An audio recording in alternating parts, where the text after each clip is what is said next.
Hey everybody, welcome. It's Edwin here, the Pretty Green Vinyl Guy, and I'm here with the Vinyl Tag 2026. 20 questions to unite the vinyl community. This is the official, unofficial, I'm not sure. I'm sure there'll be other vinyl tags this Christmas, New Year season. But this one is done by David Atkinson, and I'm ready to jump in and participate. So let's get through this. So my best vinyl purchase of 2025. Well, one of my goals this year was when I was over in the UK helping my daughter get set up to live in London, I wanted to pick up the original two-tone 45s and EPs, and I managed to pick up quite a few of them. This was, these just aren't available in Canada, North America. And I managed to find most of these at one particular record shop. This is an anniversary one, that's not an original. And yeah, that was my goal pickup on my trip to London, and I was so happy that I managed to find those. I love the two-tone sound, love the two-tone label, and yeah, that was great. Question number 2 was your best live musical experience of 2025. Well, I finally got to see Nick Cave and the Bad Seeds promoting their Wild God album.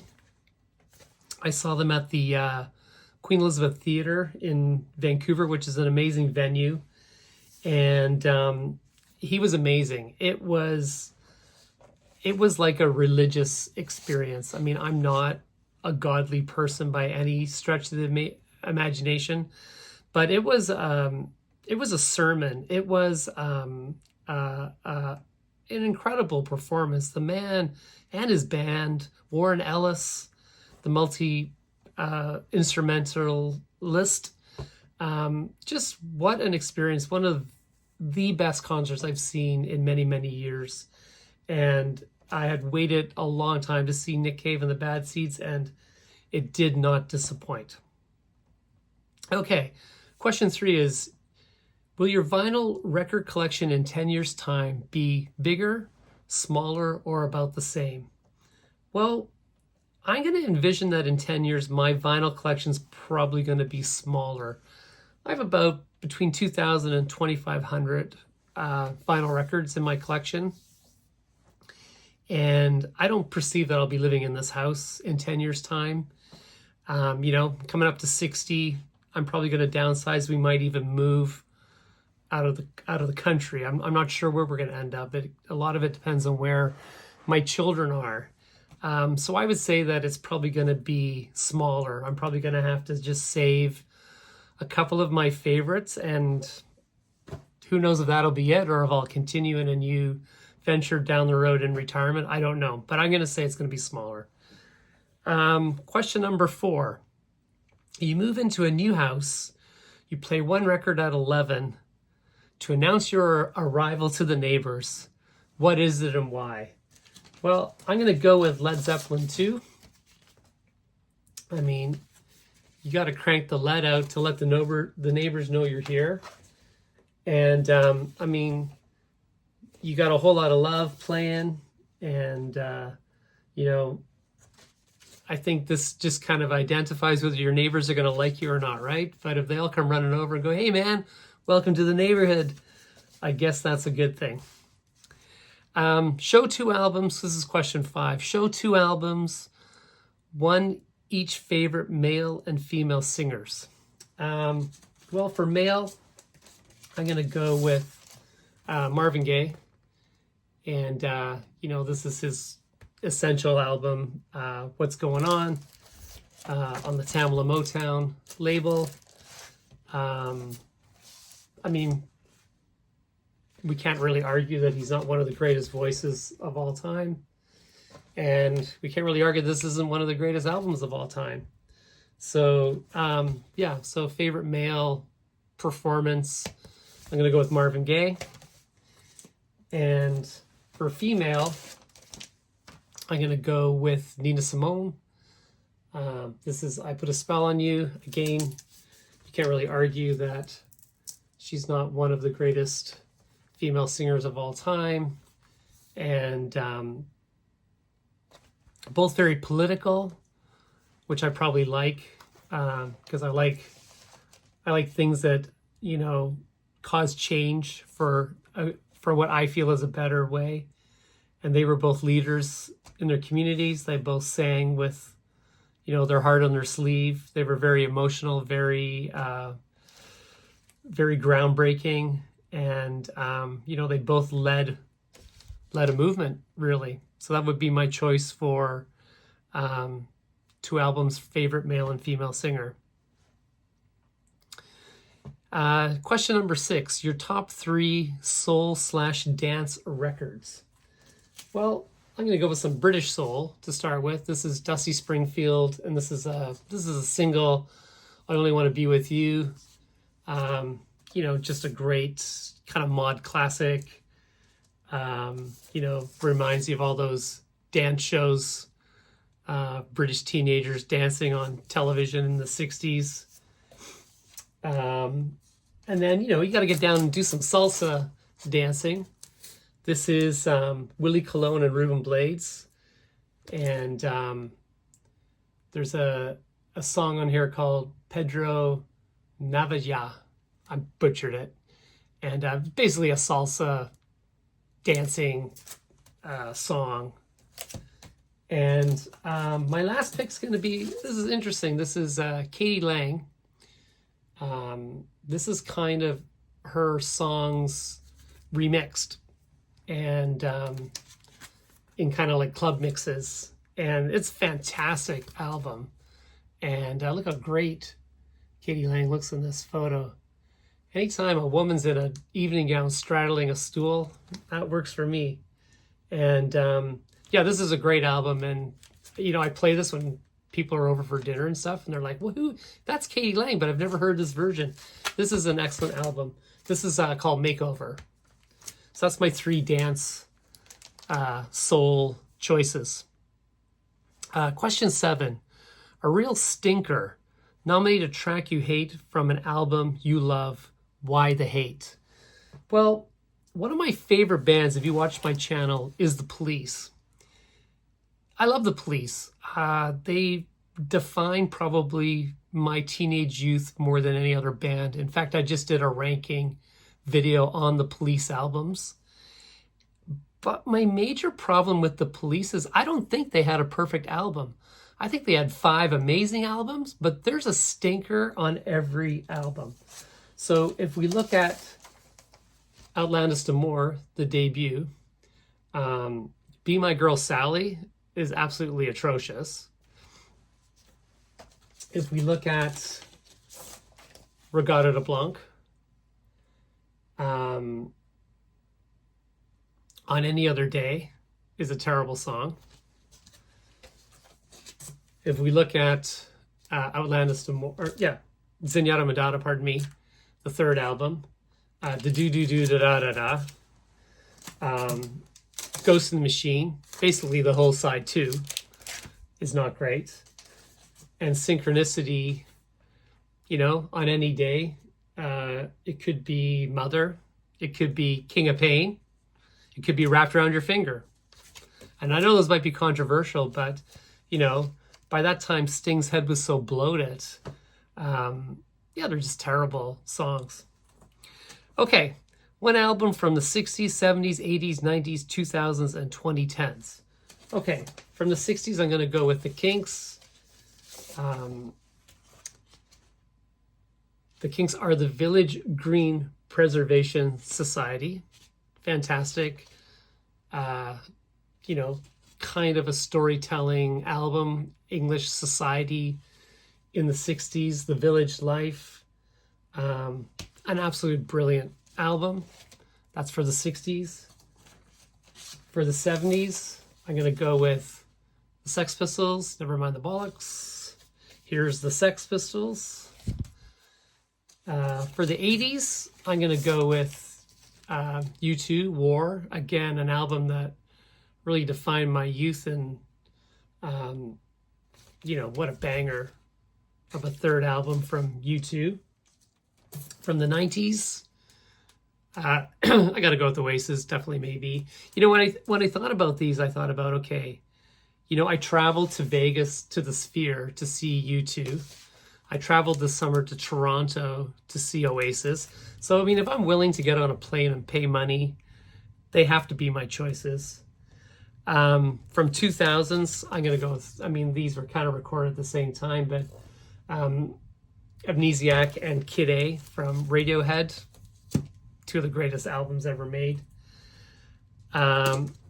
And from the 2010s, I'm going to go with Arcade Fire's The Suburbs, which is a masterpiece. Fantastic. Number 9, spend a day walking with one artist. Who would that artist be? This was a hard question because I've met artists. I'm not going to say who to make the video better, but I have had conversations with certain musicians. Some of you know who I know, and that's fine. And these people are really hard to talk to because their brain is on a different level. Like, I don't know what I would talk to these people about unless we can find a common interest. And to be fair, like, we're not at the same level as far as they're always thinking about music and writing lyrics and poetry. And, you can't compete on that level with these people because they're geniuses at what they do. I mean, that being said, of course, I would have loved to have met John Lennon. I would love to imagine going for a walk with John Lennon, but what the hell are you going to say to him, And, but in a dream, I guess I'll go with John Lennon. And then question 10 is, what would be your must-ask question? I'm assuming this is what you would ask that celebrity. And I guess I would ask the obvious, did you ever consider working with Paul McCartney again and George Harrison and Ringo Starr and reforming the Beatles at any point in time? Like, would they have played Live Aid? Would they have, done something to, come back one more time? So we'll go with that. It's a bit of a fun fantasy question. Question 11. Show a record that contains a track that always brings a tear. I'm going to go with Sinead O'Connor and Nothing Compares to You would be the track. I love Sinead. I just think that it was just such a tragedy. Her whole short career. She was an amazing voice. I did get to see her live once, and the voice sounded just as good or better live. It was incredible. And, her whole life, the whole thing with the tearing up the Pope's photo on SNL and, how she tragically, got into drugs and, it's just a terribly sad life. And, this album's very emotional in general. It's not even just the one song, but just a fantastic, poignant album that, makes me feel sorry for not just Sinead, but just people have had troubled lives in general. It's just a sad part of, humanity where people aren't, looked after or thought about, respected, and, how they, something terrible happens to them. So anyway, I'm going to go with that. Show 3 albums from 3 artists you've tried to love, but question why you bother. So first of all, I don't have anything in my collection that I don't like. If I buy something I don't like, I toss it, I get rid of it. So I don't have an example of actually that. But what I've done is I've gotten 3 albums from 3 artists. So the first is, this is Heart, Dreamboat Annie. And this is one of my favorite albums of all time. I think this is an outstanding album. It's just such a great rock album. Ann Wilson's voice is unbelievable. And this is a great album. Now, anything Heart did after this album, I can't stand. So I don't even bother buying stuff. But yeah, I love Heart, Dreamboat Annie, but anything after that, I can't stand. And as we moved into the 80s, they were terrible. My second choice is the debut from Chicago, the Chicago Transit Authority. Again, what a rock album, what a banger. I mean, the musicianship on this, the songs, the lyrics. Again, one of the greatest albums, debut albums, definitely. Again, anything after that, I can't stand. And again, as Chicago moved into the 80s, they were atrocious. But I love that album.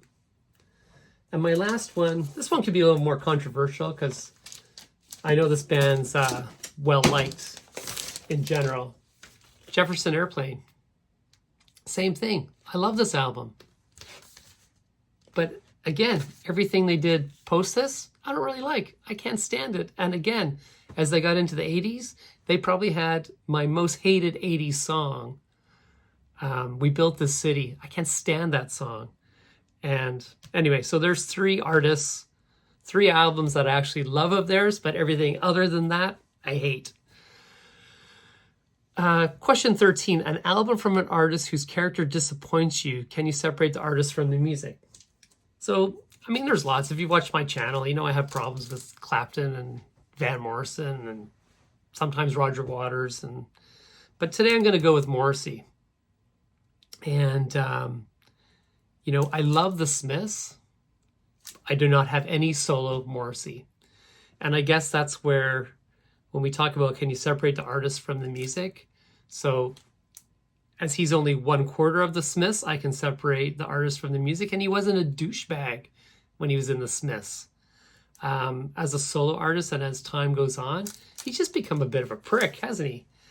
And so I don't have any solo Morrissey albums or CDs, but I have everything the Smiths ever did. I love the Smiths, one of my favorite bands. There you go. Okay, so question 14, if you had to sell your vinyl collection, show an album that you would keep. So I don't know if you can see up in the corner, right, where's my finger? Right there. That's the Beatles mono box set. If I had to keep one thing, I would keep the Beatles mono box set. Everything else I could get rid of. So when I talked about earlier about would my collection be bigger or smaller or the same in 10 years' time, if I move overseas, I will take that under my arm onto the plane and the rest I can let go. Simple as that. Question 15, your 2025 VC highlight. Well, for me, my highlight was doing the vinyl tag for last year. So I did the vinyl tag on, I believe it came out on December 1st. So 2024 technically, but the tag lasted for the whole year, and certainly people did it, you know, all through the year.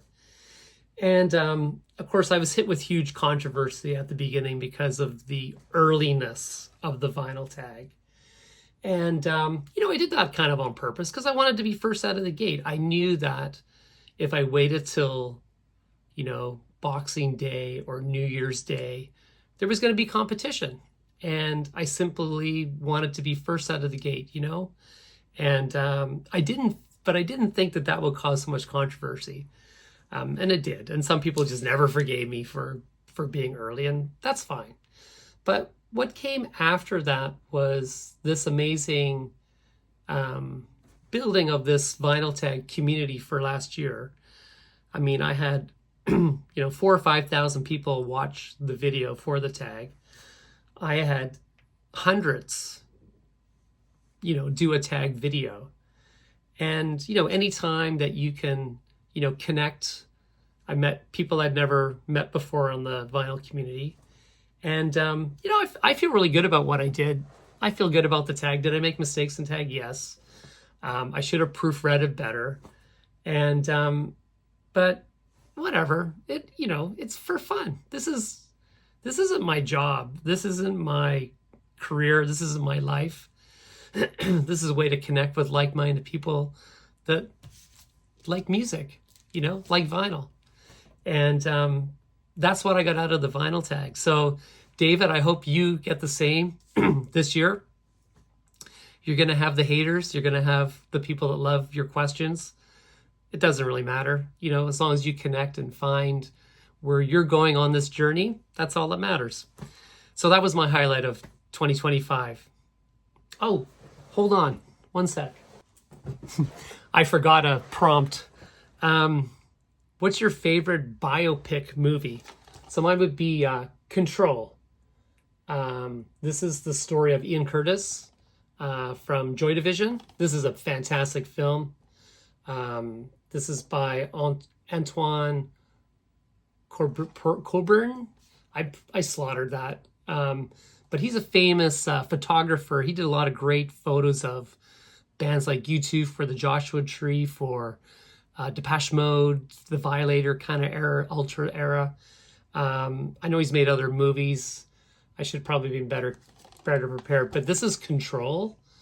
And this is a great movie. It's very dark, as you would imagine, but done really, really well. And Sam Riley, the actor that played Ian Curtis, oh my, fantastic. So that's my biopic. 3 reasons why jazz matters. This is question 17. Why does jazz matter? Well, we think of rock and roll as being this defining era of bad boys and, jazz. These guys were badass. I mean, Coltrane here, who's, arguably one of the greatest jazz musicians of all time. This is Blue Train from the Blue Note series, from the Tone Poet series, which if you're looking to get into jazz, these are amazing. Look at these amazing photos. I mean, look how cool those guys were. I mean, that's one reason. They're the coolest guys in the world. And they talk about sex and drugs and rock and roll. Man, this guy was a heroin addict. And he was still playing this amazing, complicated music. I mean, just crazy. That's reason number 2. And reason number 3 is the intricacy of the jamming between the musicians. Oh my God, ain't no rock and roll can do that. So, as I age, and that kind of goes back to the question also about my collection and the journey where I'd go, probably it would be easier, this is weird, but it'd be easier to sell the rock records and keep the jazz collection if I downsize. Because as I age, I'll probably listen to jazz more. I mean, there's always more things you're finding within a jazz album. Like, I've listened to Dark Side of the Moon 10,000 times to the point now where, I don't really care if I hear it again. I mean, I love the album. I love where it takes you. And every now and again, I will, turn the lights down and fire up Dark Side of the Moon. But I could probably give it up as well. Whereas the jazz musicians and the jazz records, I'm just finding those. And I think that's probably the direction that my musical taste will follow, especially as I age, right? So anyway, that's why jazz matters. Question 18. You're an innocent man on death row. You get one last musical request. What do you ask for? Well, I'm going to go with Pink Floyd. Speaking of Pink Floyd, I'm going to go with the song Echoes, the complete side 2 of the Metal album. And I figure for a couple of reasons. One is it's a long song, and what is it, 27 minutes or something like that. And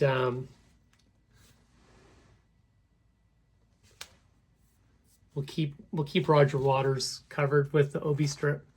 It's 27 minutes long, so maybe they'd get bored of wanting to kill me and move on because it's such a long song, or they'd go, wow, man, that you got great musical taste, we're gonna let you go. Or, whatever. but I was just trying to think of something a little bit different. But I mean, as far as a song and a feeling, Echoes is amazing, and it's one of the best things Pink Floyd ever did. And that's my choice for Death Row song. Sell your favorite artist to a new listener. Show an essential album and explain why. So I'm going to go with Paul Weller. Now, Paul Weller sort of defines Britishness in a sense, you know, like from the late 70s of the Jam through into the 80s with the Style Council, into, of course, the 90s and up to today with his solo work. There's a very British sort of feeling and sound with Paul Weller. So living in Canada, that's hard to, you know, get that across to fellow Canadians, you know, which is one of the reasons why Paul Weller has a limited audience in North America. You know, every time he comes to Vancouver, I go to see him, and it's great because it's always in this, like, you know, thousand people seat theater. So, I mean, Paul Weller's like as close as I am to the camera. So it's fantastic. If I saw him in Britain, it would be a bigger venue. And a lot of Brits come over. You know, I'd say half the audience when you see him in Vancouver is probably from the UK. So, I mean, lyrically, you know, what he sings about really resonates with me. And, you know, I pick my friends based on, you know, our relationship is based on having the same philosophies. You know, I'm not, you know, we relate to similar things in life. So I think the music and the lyrics, I would say to a friend, listen, I think you'd really hear something in this that you can relate to, because he talks about a lot of the things that, you know, we really feel about. You know, this is Stanley Road. This would be probably his biggest solo album. This had The Changing Man, Porcelain Gods, You Do Something to Me, Stanley Road itself, Out of the Sinking. Just a fantastic album. And I think for anyone that's into real musicianship, real singer-songwriter, real poetry, with a soul rock edge, then I think you should give Paul Weller a try. There you go. We did it. Question 20. VC meetup, who and where? Well, as I think I mentioned in this video, my daughter moved to London last year. And, you know, I will be going back and forth, you know, to spend time with her. And I always get a kick out of the John Headley night in the pub. Usually they have Madam Sin, who I watch his videos. And so I'm going to go with a pub meetup in London with John, 6-inch pianist, Headley, a fat, everyone gets it wrong, a fat bearded man, another fat bearded man listening to music, something, I apologize, Headley, and Madam Sin meet for a pint in the pub with our pound and play some music on the jukebox. David, thanks for putting the vinyl tag together for 2026. I hope lots of people enter it. Thank you for listening to me for 20 questions. And best of the season to everybody out there. Peace and love.